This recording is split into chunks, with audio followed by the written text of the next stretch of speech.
तो हमेशा आपके पास एक स्पेयर की रहती है? हमेशा नहीं रहती है। जब विवेक बाबा घर पर नहीं रहते तो ये चाबी मेरे पास रहती और मैं अपना झाड़ू कटका करके चली जाती। इसका मतलब आप खुद से कई बार लॉक खोलकर अंदर जाती होंगी? नहीं साहब, मुझे मालूम था कि आज विष्णु साहब घर पर ही होंगे। जब मैं सुबह आई मैंने बहुत घंटी बजाई और बहुत दरवाजा खटखटाया, लेकिन अंदर से किसी ने भी दरवाजा नहीं खोला। फिर मैंने विवेक बाबा को फोन किया। हेलो विवेक बाबा, मैं कब से दरवाजा पीट रही हूँ लेकिन कोई अंदर से दरवाजा नहीं खोल रहा। तो घर की एक चाबी आपके पास भी तो है ना? मैंने जैसे ही दरवाजा खोला वो अंदर से मैंने देखा। ये विष्णु का बेटा विवेक का है? उसे किसी ने इन्फॉर्म किया? हाँ साहब। बाबा कहाँ जा?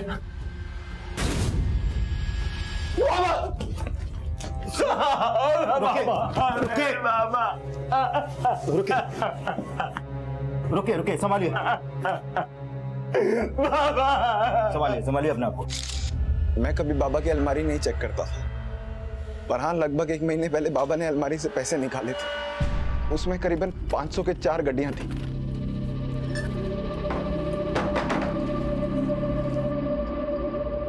बाबा, हाँ, इतने सारे पैसे सब ठीक है ना?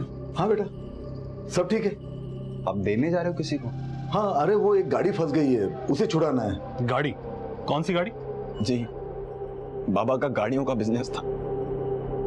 करीबन 4 गाड़ियां थी बाबा के पास।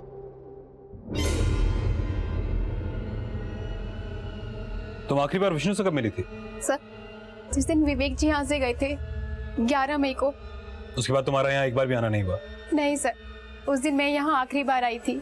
विवेक, तुम्हें याद है ना मैंने क्या समझाया था? हाँ। बिना स्टिक के लगातार प्रैक्टिस करनी है। हाँ। ठीक है? हो गई तैयारी? हाँ बाबा। अपना ध्यान रखना, वर्कशॉप के लिए ऑल द बेस्ट बेटा। थैंक यू बाबा। अच्छा, विवेक को स्कूटर पे बिठा के तुम भी घर चली जाना। विवेक, तुम 15 को लौट रहे हो ना? हाँ बाबा। नफीसा, तुम भी उसी दिन आ जाना। ठीक है। 3 दिन छुट्टी एंजॉय करो। तो 3 दिनों से ना तो नफीसा विष्णु से मिली और ना तुम। बची तुम्हारी बहन, कहाँ है वो? सर, चौंकाने वाली बात यह है कि विष्णु की बेटी अपने बाप के मर्डर होने पर भी नहीं आई। पक्का दोनों में जमती नहीं होगी सर। ये नफीसा भी कोई दूध की धुरी नहीं लगती। सर, ऐसा भी तो हो सकता है कि बाप बेटे में किसी बात को लेकर मनमुटाव हो गया हो। पूरी फैमिली को क्रॉस चेक करते हैं तब जाके कुछ पता चलेगा। सर कह रहे दिनेश, आखिर विष्णु दामले को टपका ही दिया ना तू? क्या विष्णु मर गया? ए चल, मेरे सामने सरप्राइज होने का नाटक मत कर। देख, मुझे अच्छी तरह से मालूम है, तू पिछले ही महीने उसके ऑफिस गया था उसे जान से मारने के लिए। अरे दिनेश, अरे कितने साल के बाद मिल रहा है मेरा भाई। बैठ। विष्णु, लोमड़ी की चाल मत चल। 16 साल पहले जो हुआ था वो हम दोनों के बीच में था। अब चिल्लर के फायदे में तू मुझे ब्लैकमेल कर रहा है। तू पी के आएगा, मैं तुझे क्यों ब्लैकमेल करूंगा? हाँ तो और कौन करेगा? 2 दिन पहले मुझे एक फोन आया था। 16 साल पुरानी बात किसी तीसरे को कैसे पता चली? देख आई शपथ, मैंने किसी को कुछ नहीं बोला है। हम दोनों एक ही नाव पे हैं। छेद हुआ तो हम दोनों डूबेंगे, हम में से कोई भी नहीं बचेगा। पर मैंने थोड़ी ना मारा है विष्णु को। ये तो तुझे और मुझे पता है ना, पर सोच 16 साल पहले की कहानी अगर सबको पता चल जाए तो क्या होगा? अरे उस वक्त उसी के साथ मिलके तुझे ब्लैकमेल कर रहा था, अब वो नहीं रहा तो हिस्सा तो बड़ा बनता है ना। 2 लाख 2 लाख इंतजाम करके रख। पिछले महीने तो मैंने तुम्हें 1 लाख रुपया दिया था। मेरे हाथ में क्या बचा? सब तो विष्णु ले गया ना। 30,000 दिए साले ने भीख में। सुन, पिछली वाली जगह पे मिलना ठीक 12 बजे आज रात को। अगर कोई चालाकी करने की कोशिश की तो तू अच्छी तरह जानता है कि मैंने मुंह खोला तो क्या होगा।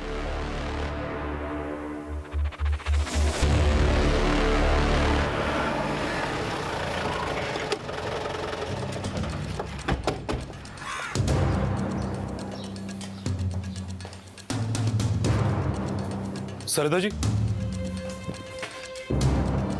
जी? आपके पिता की मौत हुई है, किसी ने बेरहमी से उनका कत्ल किया है और आप एक बार देखने भी नहीं आई। खास वजह जान सकता हूं? सर, हमारे लिए वो बरसों पहले ही मर चुके थे और उनकी मौत का शोक मना मना के हमने अपने सारे आंसू सुखा दिए। हमने? हाँ, मैं और आई। कहाँ है आपके आई? उन्हें सबसे छुट्टी मिल गई सर, वो अब इस दुनिया में नहीं है।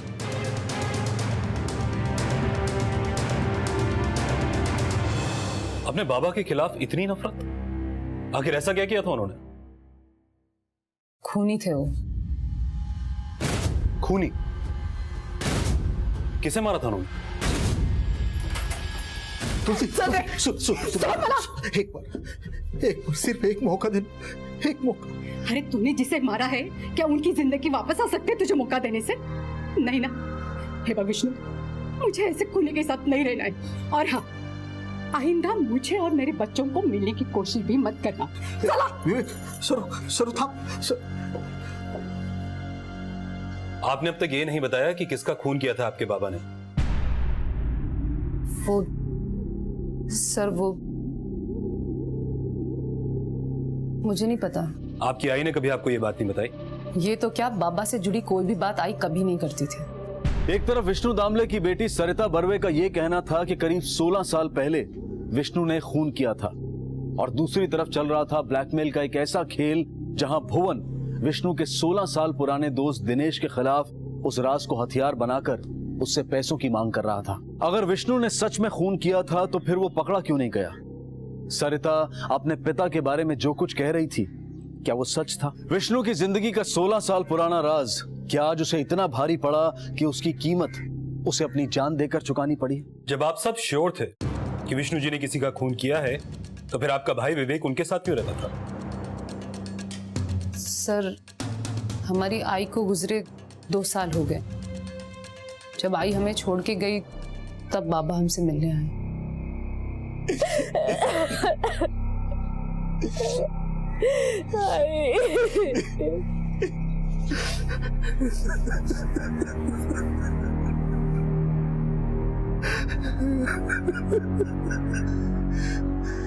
बेटा बेटा तू चल, मेरे साथ चल।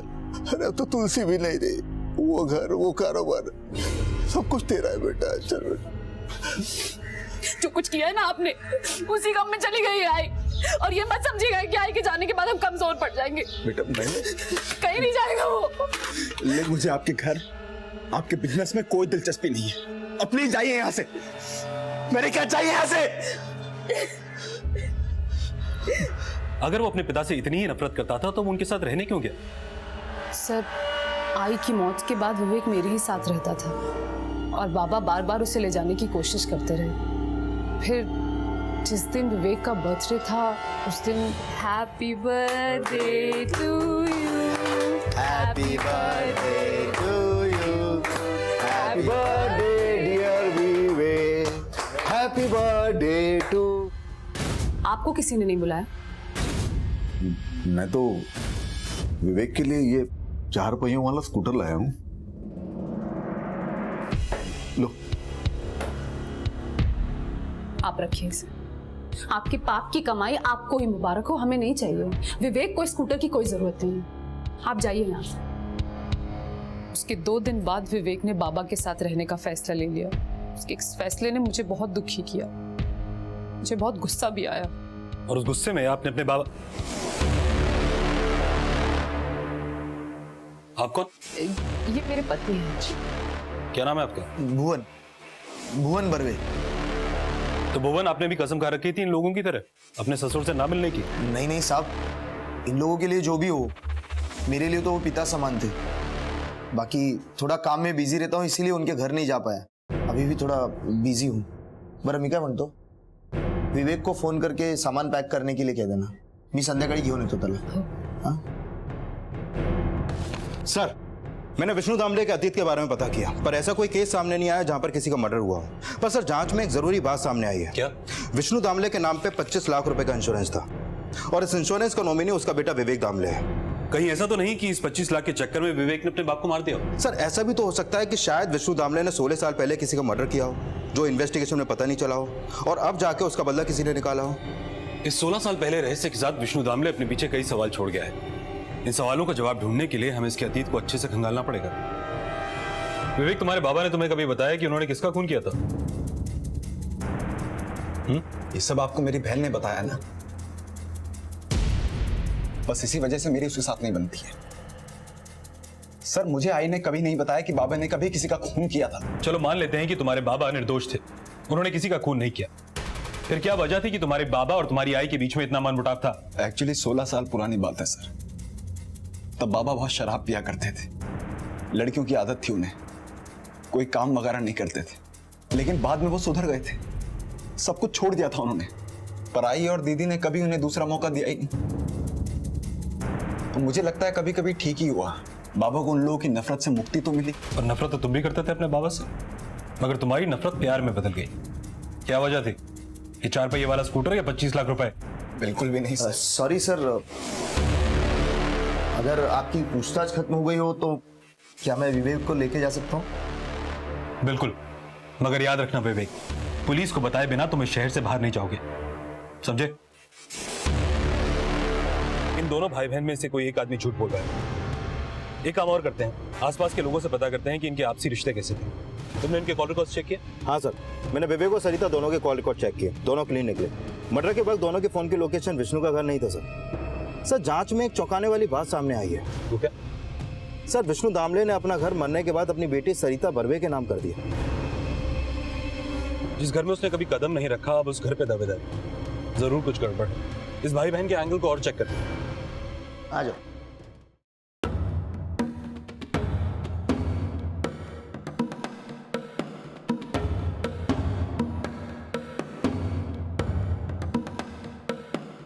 सर,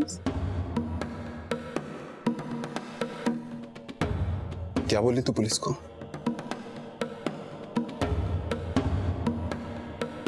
अपने बाबा के खिलाफ किसी से भी मैं कोई गलत बात नहीं सुनूंगा।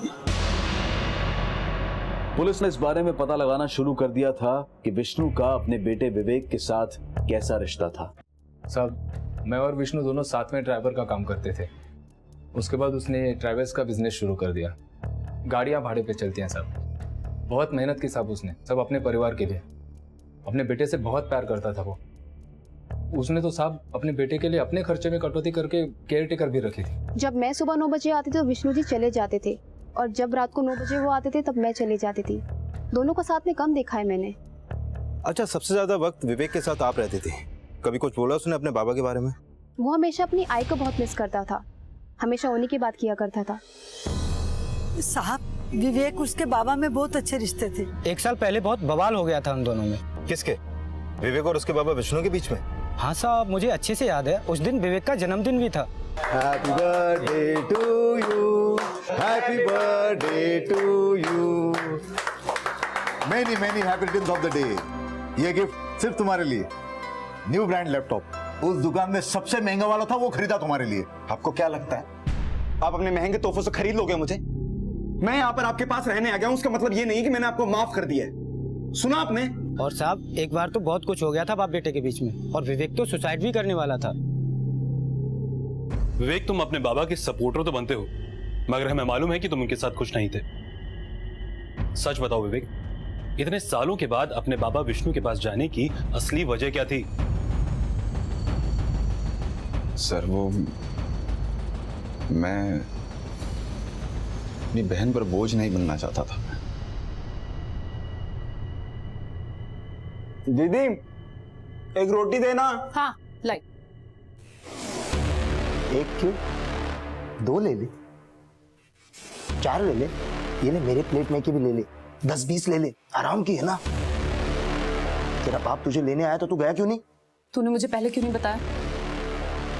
आने दो आज भुवन को, आज बात करती हूँ उससे। इसकी कोई जरूरत नहीं है दीदी, उनकी जगह कोई और होता बिल्कुल ऐसे करता। ये फैमिली ड्रामे के लिए और भी टाइम मिलेगा, मगर पहले हमारे कुछ सवालों के जवाब दो। विवेक दामले, तुमने खुदकुशी करने की कोशिश क्यों की थी? मैं सर, वो क्यों की थी?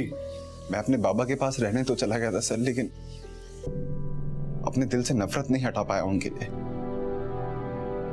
वो मुझे प्यार से बुलाते रहे बात करने के लिए, लेकिन लगभग 1 साल मैंने उनसे कोई बात नहीं की। मैं लाचार था, बेसहारा था, अंदर ही अंदर घुट रहा था मैं, और इस सब से डिप्रेस होकर मैंने अपने जन्मदिन के अगले दिन सुसाइड करने की कोशिश की। विवेक, बाबा आप जाइए, मुझे आपसे कोई बात नहीं करनी है, चले जाइए यहाँ से। आप मुझे सुनाने आए हैं कि मैंने सुसाइड करके कोई गलती की है? हाँ, मेरी कमजोरी का मजाक उड़ाने आए यहाँ पे आप। कौन कहता है तुम कमजोर हो? कौन कहता है? कमजोरी शरीर की नहीं होती, कमजोरी दिमाग की होती है, और दिमाग की कमजोरी को दूर करने के लिए जिंदगी में कुछ मकसद होना चाहिए। तो बेटा, मुझसे ज्यादा पढ़े लिखे हो तुम ये कंप्यूटर। बाबा प्लीज, नहीं नहीं, ये मुझे नहीं चलाना था। मैं पैसे कमाना जानता हूँ लेकिन अकाउंट्स के बारे में कुछ नहीं जानता। तुम अकाउंट जानते हो? तो मेरा एक दोस्त है, मैंने बात की उससे, उसका अगर अकाउंट संभालोगे तो कुछ पैसे मिलेंगे तुम्हें। देख बेटा, मुझे पूरा यकीन है कि ये काम तुम करोगे और साबित करोगे कि तुम कमजोर नहीं हो, ताकतवर हो। सॉरी बाप। अरे सॉरी। अरे रोते नहीं बेटा, रोते नहीं, रोना नहीं। मैं मानता हूं सर कि मेरी आई और दीदी ने मुझ जैसे अपाहिज को सहारा दिया, लेकिन मेरे बाबा ने मुझे अपने खुद के पैरों पे खड़ा होना सिखाया। उन्होंने जितना किया मेरे लिए, उससे मेरे दिल में उनके लिए नफरत भी कम होती चली गई। कहानी बनाना और उसे कन्विंस करने के लेवल पर सुनाना तो कोई तुमसे सीखे विवेक। चलो माना कि तुम अपनी सेल्फ रिस्पेक्ट की वजह से वहां पर गए, अपने पैरों पर खड़े हुए, तो फिर अब कहां गई वो सेल्फ रिस्पेक्ट? वापस आ गए अपनी बहन के घर? मैं यहां पर फ्री में नहीं रह रहा हूं सर। पूरे 20,000 रुपए दिए मैंने जीजा जी को, वो भी अपनी कमाई के, और बाबा के इंश्योरेंस के पैसे आती वो भी मैं उन्हें दे दूंगा ताकि ये लोग अपना घर बना सके। हमें नहीं चाहिए वो पैसे। क्यों चाहिए होंगे? एक घर तो वो ऑलरेडी आपके नाम कर गए हैं। जिस घर में वो रहते थे वो घर वो आपके नाम करके गए हैं। मैं उस घर में पैर भी नहीं रखूंगी, तो वो जिससे शादी करने वाले थे उसी को दे दे। शादी करने वाले थे? किससे शादी करने वाले थे? इस उम्र में दूसरी शादी करने वाले थे। ये कहानी सच्ची है विवेक, क्या हमें घुमाने का कोई नया हाथ कंडा है? हाँ सर, करना चाहते थे वो शादी, इसमें बुराई भी क्या है? तू पागल है? आई के मरने का इंतजार कर रहे थे 14 साल से। 14 साल तक बस वो एक ही सोच में थे कि उनका परिवार कैसे उनके पास वापस आ जाए, और वो औरत अब जाकर आई है उनकी जिंदगी में। तुम नहीं समझ पाओगे। तुम ये भाई बहन की बहस बाद में भी कर सकते हो, पहले ये बताओ कि वो औरत कौन है? ये तो नहीं पता सर, लेकिन करीबन 4 महीने पुरानी बात है। विवेक, मैं तुम्हारा दूध यहाँ रख रही हूँ और टाइम से पी लेना। हाँ। सर, कल मैं आधा घंटा लेट आऊंगी, वो अम्मी को डॉक्टर के पास लेके जाना है। कोई बात नहीं। ठीक। बेटा, मैं सोच रहा था कि ये नफीसा कब तक तुम्हारा ख्याल रखेगी? क्या करें बाबा? बेटा करना क्या है, क्यों ना इस घर में किसी ऐसे को लाया जाए जो तुम्हारा ख्याल रखे, हम दोनों को वक्त पर खाना दे सके, जिसके आने से इस घर में रौनक आए। आप दूसरी शादी की बात कर रहे हैं? नहीं बेटा, अगर तुम्हें पसंद नहीं है तो कोई बात नहीं है। नहीं बाबा, ऐसा कुछ नहीं, मैं तो बहुत खुश हूँ। कौन है वो? मिलवाइए ना मुझे। वक्त आने पर जरूर मिलवाऊंगा। लेकिन अफसोस, बाबा की किस्मत में सिर्फ इंतजार लिखा था। और इस दूसरी शादी के बारे में आपको किसने बताया सरता जी? हमें भी विवेक ने बताया सर। सर, अगर 16 साल पहले कुछ नहीं हुआ होता तो विष्णु की बीवी उसे छोड़ के क्यों जाती? कुछ भी हो सकता है सावंत, ये केस बहुत अनप्रेडिक्टेबल है। सबसे पहले ये पता करो कि वो औरत कौन थी जिससे विष्णु शादी करने वाला था। विष्णु का ऑफिस, मोबाइल, घर सब चेक करो। विष्णु किसी से शादी करने वाला था, उसके बारे में कुछ जानते हैं आप? शादी? नहीं सब ज्यादा तो नहीं पता है, पर विष्णु को मैंने देखा था किसी औरत के साथ बात करते हुए, 1-2 बार देखा था। औरत? अच्छा, क्या क्या बात करता था, कुछ सुना आपने? वो तो नहीं सुना सर। अच्छा, सुना नहीं तो कुछ तो समझ में आ रहा होगा आपको कि वो कैसे बात कर रहे थे, लड़ाई झगड़ा या फिर कुछ और, कुछ अजीब सा लगा होगा आपको? साहब, उस औरत से तो नहीं हुआ लड़ाई झगड़ा। हाँ, पर 15-20 दिन पहले एक आदमी आया था, विष्णु ने कहा वो उसका बहुत पुराना दोस्त है, उसके साथ जरूर कुछ हुआ था साहब। विष्णु गाड़ी में खड़ा, छोड़, पागल हो गया क्या?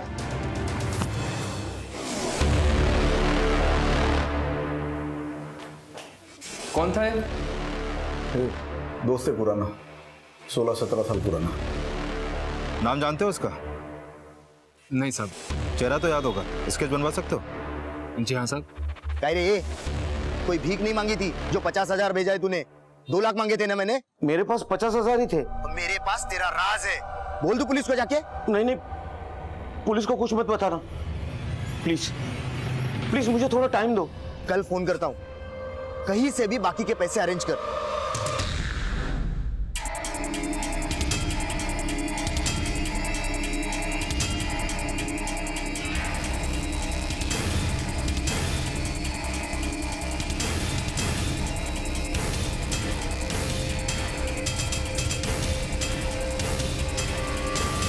सर, यह है विष्णु के 16 साल पुराने दोस्त का स्केच।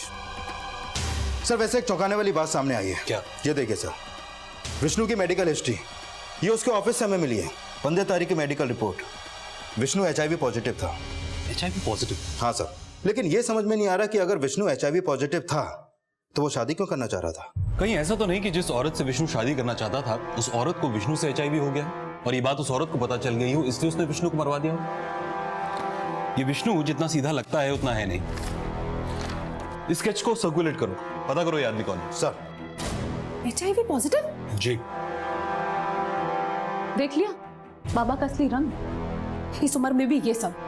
ठीक। उम्र नहीं है, शरीर की जरूरत है। और उनकी पार्टनर को HIV पॉजिटिव होगा ये बात उन्हें नहीं पता होगी।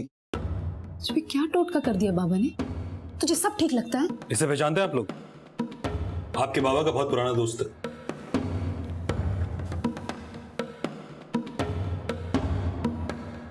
जी हम इसे नहीं पहचानते। Thank you. साहब, बुढ़े के दांत दिखाने के कुछ और खाने के कुछ और थे। मतलब? बुढ़ा अपनी जिंदगी में बहुत रंगीन था, यहाँ के टॉप रेड लाइट इलाके का डेली कस्टमर था। ठीक है, तुम जाओ। हाँ सर, एक बात पता चली है, विष्णु अक्सर रेड लाइट एरिया में जाता था। सर, हो सकता है एड्स की बीमारी उसे वहीं से हुई हो। ठीक है सर। मेरे को काय को लेके जा रहा है? कोई कायदा कानून भी है कि नहीं? कानून क्या है वो मैं अच्छी तरह से जानता हूँ। तू यहाँ की लीडर है फिर भी मुंह नहीं खोल रही है। पुलिस स्टेशन चल, वहाँ पे मुंह खोलेगा तेरा। ले चलो इसे।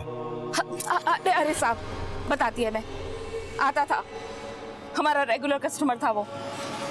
ये आदमी HIV पॉजिटिव था। तुम्हारे यहाँ की सारी लड़कियों के HIV टेस्ट किए जाएंगे। सारी लड़कियों के क्यों? वो तो सिर्फ फरा के साथ सोता था। फरा को बुलाओ। अरे साहब, 1 महीना पहले लेकर गया वो फरा को, पूरे 2 लाख दिए थे मेरे को। लगभग 1 महीने पहले बाबा ने अलमारी से पैसे निकाले थे, उसमें करीबन 500 के 4 गड्डियां थी। क्या शादी करने वाला था वो उससे? क्या मालूम साहब, शादी मनाने को ले गया या फिर ऐश करने को। मेरे को मेरा पैसा मिला, मैंने जाने दिया। अभी कहाँ रहती है फरा? नहीं जानती। तो उसका फोन नंबर?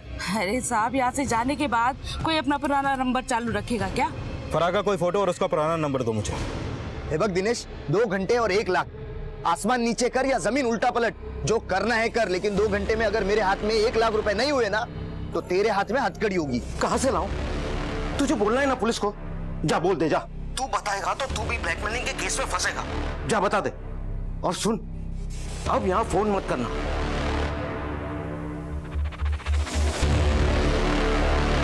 जो केस शुरू में पारिवारिक मनमुटाव और रंजिश की वजह से हत्या का केस लग रहा था, उसमें अब शारीरिक रोग, मन की विकृति और गहरे राज के रंग उभर कर सामने आ रहे थे। विष्णु एक ऐसे रोग से पीड़ित था जो शायद उसे फरा नाम की किसी लड़की से मिला था।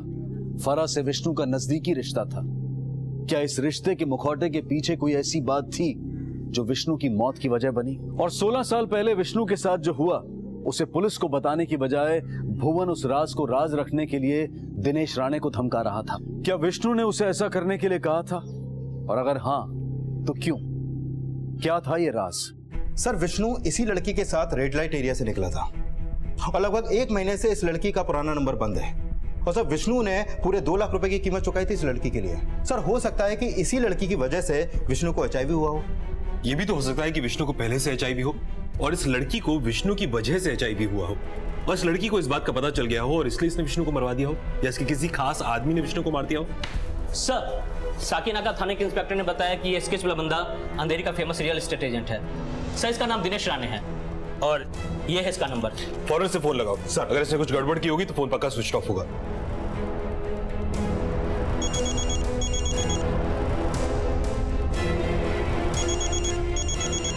हेलो, दिनेश राणे जी आप कौन? जी, मैं सब इंस्पेक्टर सावंत बोल रहा हूँ। विष्णु की मौत के बारे में आपसे कुछ पूछताछ करनी थी। आप जिस नंबर को डायल कर रहे हैं वो इस समय स्विच ऑफ है। सर, विष्णु का नाम सुनते ही फोन स्विच ऑफ कर दिया। फौरन उसके घर चलते हैं और एरिया की नाकाबंदी करते हैं। सर, ठीक है ना सर, हमसे बात करते समय लास्ट लोकेशन के हिसाब से दिनेश राणे अपने घर पे ही था और तब से फोन बंद है।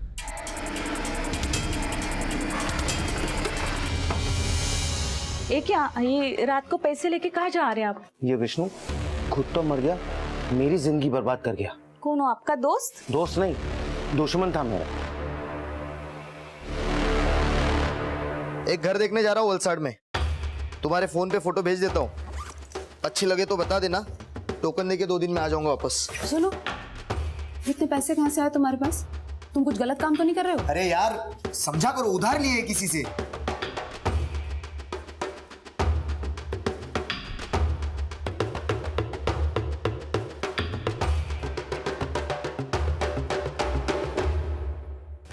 सर, पिछले कई दिनों से दिनेश को भुवन के रोज कॉल आ रहे थे और पिछले महीने भी भुवन ने उससे कॉल किया था। कॉल रिकॉर्ड से साफ पता चलता है सर। केस आईने की तरह साफ है। भुवन ने हमसे झूठ बोला कि वो दिनेश को नहीं जानता। उठा लो उसे, थाने में अच्छे से कूटेंगे तो सारे राज उगल देगा। सर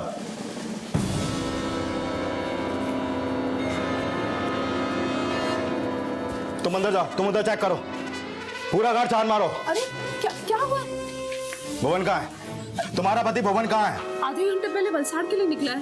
कदम, सारे चेक नाके पे इन्फॉर्म करो। मूव। सर पर कुछ किया है क्या उसने? हाँ, उसकी वजह से किसी ने सुसाइड किया और शायद तुम्हारे बाबा के मर्डर में भी उसी का हाथ है। इसे जानती हो? नहीं।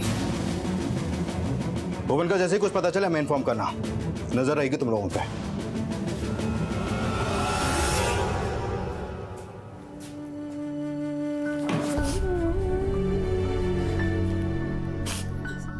भुवन ने भी वही किया जो बाबा ने किया।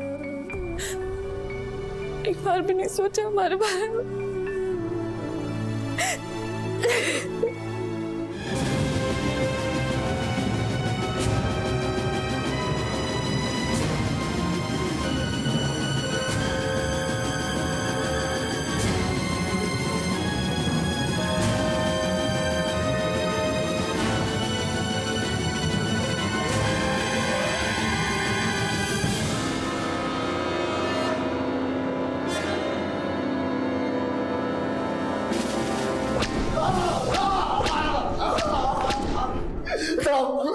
सोच समझ के मुंह खोलना और जो भी बोलना सच बोलना, वरना जबान निकाल लूंगा तेरी। मैं उन लोगों का कोई राज नहीं जानता था साहब। नहीं जानता था? नहीं। हाँ? नहीं जानता था? नहीं जानता था? तेरी जन्म कुंडली है हमारे पास। मरने से पहले उसने तुझे ही फोन किया था ना? बोल। बताता हूँ साहब, बताता हूँ। कुछ एक महीने पहले एक बार पे अचानक मेरी ससुर जी से मुलाकात हुई थी।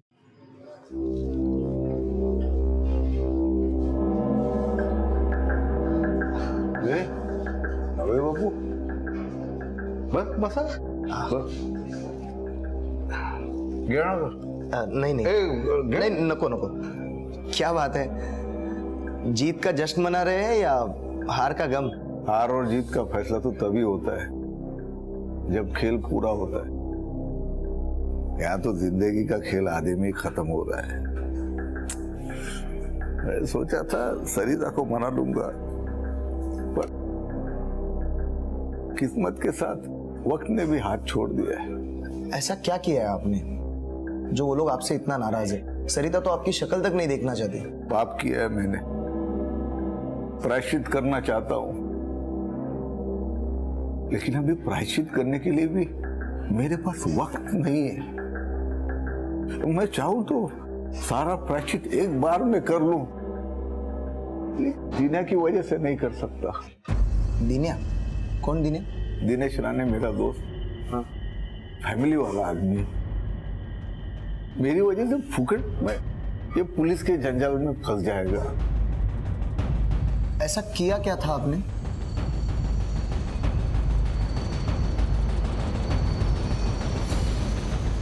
ये रात मेरे साथ ही दफन हो जाएगा।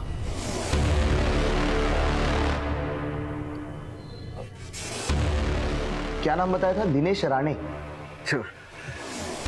छोड़ो, अच्छा है बार यहाँ पे। ये आपने वो पेंट देखा है वहाँ पे? मतलब ऐसा कहीं पर देखने नहीं मिलता ऐसा। विष्णु जी ने मुझे कोई राज नहीं बताया साहब, पर मुझे इतना पता चल गया था कि कुछ राज तो है, इसलिए मैंने उनके मोबाइल से दिनेश राणे का नंबर लिया और उसे ब्लैकमेल करना शुरू किया था। विष्णु याद है तुम्हारा दोस्त? उसने मुझे तुम्हारा 16 साल पुराना राज बताया है। कुछ याद आया? क्या? प्लीज किसी को कुछ मत बताना। क्या चाहते हो तुम? राज को राज रखने की कीमत पूरे 1 लाख रुपए। मुझे लगता है विष्णु जी और दिनेश राणे ने किसी का मर्डर किया था साहब। अच्छा, तो तूने विष्णु का खून क्यों किया? नहीं साहब, मैंने नहीं किया उसका मर्डर। मैं सच कह रहा हूँ, आप मेरा यकीन कीजिए साहब। उस रात को मैं घर पर ही था। आप किसी से भी पूछ लो चाहे तो।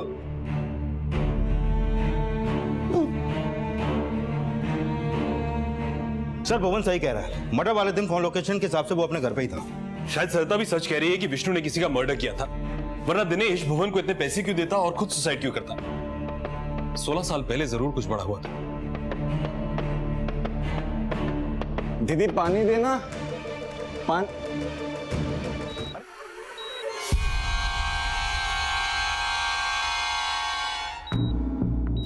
16 साल पहले तुम्हारे बाबा ने एक पाप किया था, जिसकी वजह से उनके दोस्त दिनेश राणे ने सुसाइड कर लिया है। कहीं वही पाप तुम्हारी बहन के सुसाइड अटेम्प्ट का कारण तो नहीं बना? मैं मानता हूं कि मेरे बाबा ने मर्डर किया था। आई की मालकिन थी वो, दमयंती पवार। पर मेरे बाबा पापी नहीं थे सर। लगभग 1 साल पहले की बात है, मैंने उनसे बात करना शुरू कर दिया था। ये तुम्हारा दूध। थैंक यू बाबा। और ये तुम्हारे मेहनत की पहली कमाई। अरे पकड़ो। हाँ बाबा एक बात पूछूं? पूछो। क्या आपको भी मेहनत की कमाई अच्छी नहीं लगती? क्यों लाए आप ऐसी पाप की कमाई घर के अंदर? क्या आई को आपको छोड़ के जाना पड़ा? 16 साल पहले की बात है बेटे। मैं भटका हुआ था, दारू की लत लग गई थी मुझे। जब तू पैदा हुआ तो तेरे पैर में ये तकलीफ थी।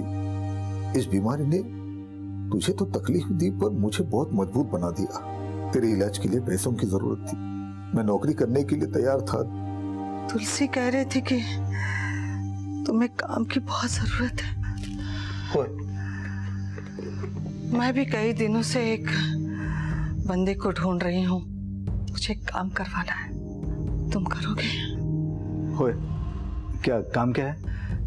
मुझे एक ऐसी बीमारी है जो कभी ठीक नहीं होगी, और ऐसे में ये सब मेरे बेटे को पता लगा तो और ज्यादा कर्ज लेकर मेरा इलाज करेगा।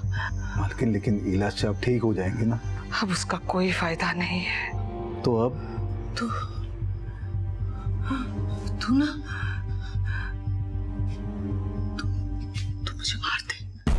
मालकिन, तो अगर मुझे मार देगा ना, मेरे इंश्योरेंस के पैसे मेरे बेटे को मिल जाएंगे और उसकी सारी परेशानी मेरे मरने के बाद खत्म हो जाएंगे। तो बस मुझे मार दे। नहीं मालकिन, मैं आपका खून नहीं कर सकता मालकिन। तो खून नहीं कर रहा, बल्कि मुझे इस दर्द से निजात दिलवा रहा, मुझे मुक्ति दिला रहा है। उस वक्त जब मुझे ठीक लगा वो मैंने किया। वो बहुत तकलीफ में थी, उसका बेटा कर्ज में डूबा हुआ था। तो मुझे तेरे इलाज के लिए पैसों की जरूरत थी बेटा। अगले दिन अपने एक दोस्त के पास से मैंने एक बंदूक ली।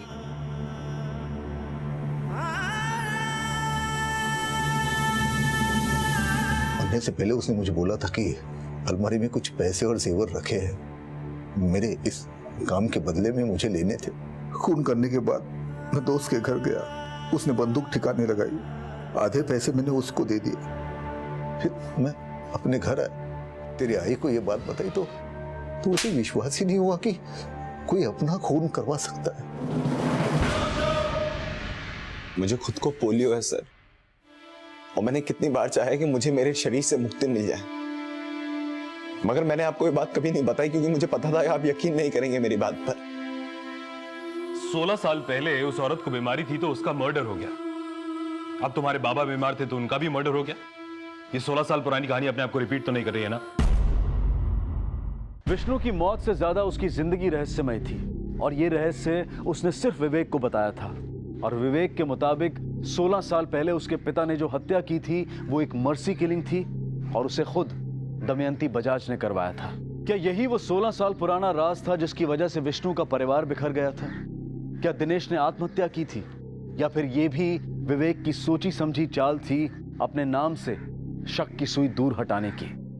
सर, ये दमयंती पवार की फाइल मैंने फाइल चेक की, लेकिन कुछ खास हाथ नहीं लगा सर। सर, वो विष्णु दामले की प्रेमिका फराह सैयद खुद पुलिस स्टेशन आई है। फराह सैयद? जी सर। अंदर बुलाओ सर। साहब, न्यूज़पेपर से पता चला कि विष्णु का खून हो गया है। विष्णु आपसे शादी करना चाहता था? जी साहब। तब तक की क्यों नहीं? पता नहीं साहब क्यों नहीं की। विष्णु ने जब आपको पैसे देके रेड लाइट एरिया से निकाला तो उसके बाद क्या हुआ?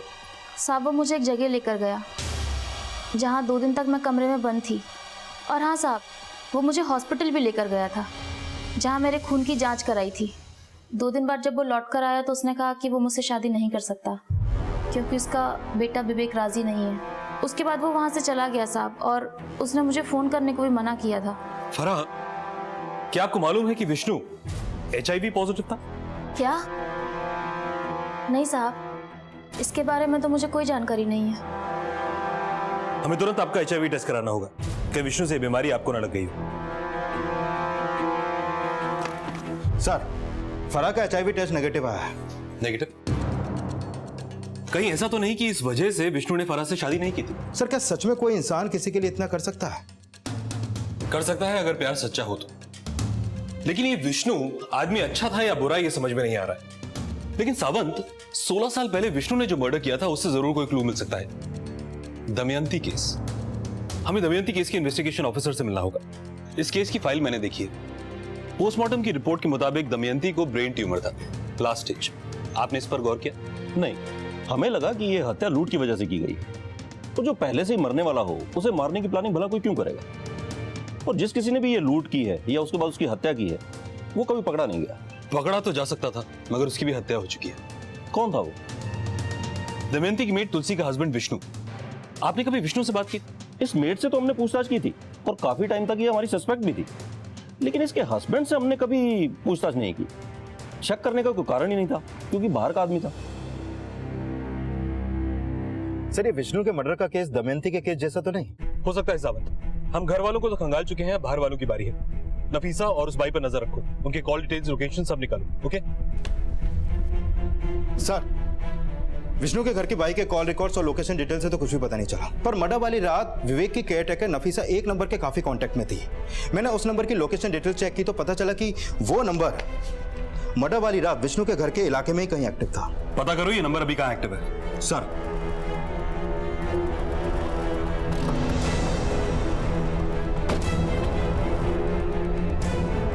सुनिए, ये असलम का घर किधर है? ये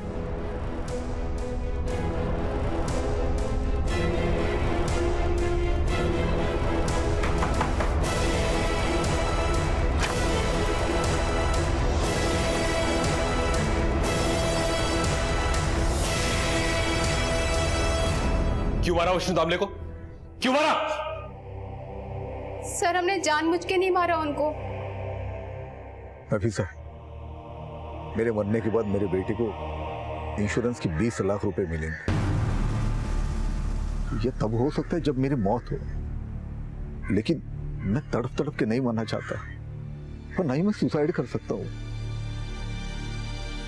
ये तब पॉसिबल है जब मेरा मर्डर होगा तो तुम लोग मेरा खून करोगे। सर, पर अगर हम दोनों फंस गए तो? 16 साल हो गए, मैं नहीं फंसा तो तुम लोग क्या फंसोगे? देखो, यही अच्छा मौका है। विवेक वर्कशॉप के काम से बाहर गया है, कोई आई विटनेस नहीं होगा।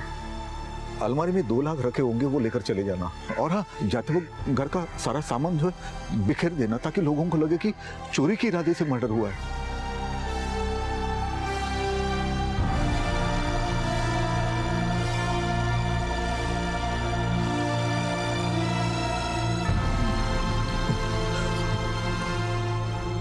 मुंह बंद कर मेरा, मुंह बंद कर मेरा। साहब, ये सब उनकी मर्जी से हुआ है, हमारी कोई गलती नहीं है साहब। तुम्हारी कोई गलती नहीं है? हाँ, मर्डर किया है तुम लोगों ने, और मर्डर करना एक क्राइम है। जब जिंदगी दे नहीं सकते तो ली कैसे तुम लोगों ने? अब यही जेल की हवा खाओ और सोचो क्या गलती की थी।